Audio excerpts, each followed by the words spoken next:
কিভাবে আরামে বাম পাশে ঘুমাবেন? 1. দুই হাঁটুর মাঝে একটা নরম বালিশ রাখুন। কোমর ও পিঠ সোজা থাকবে। 2.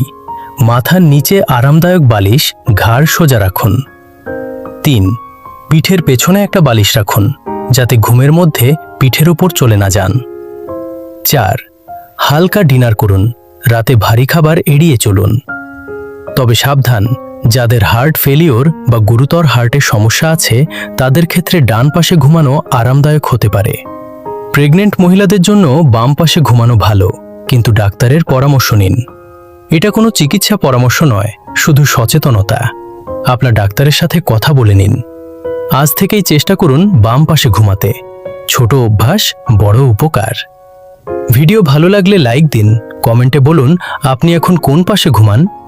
শেয়ার করুন পরিবারের সাথে, বিশেষ করে বাবা মা, দাদা দাদির সাথে।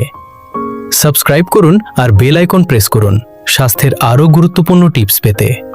সুস্থ থাকুন, সচেতন থাকুন। আল্লাহ হাফেজ।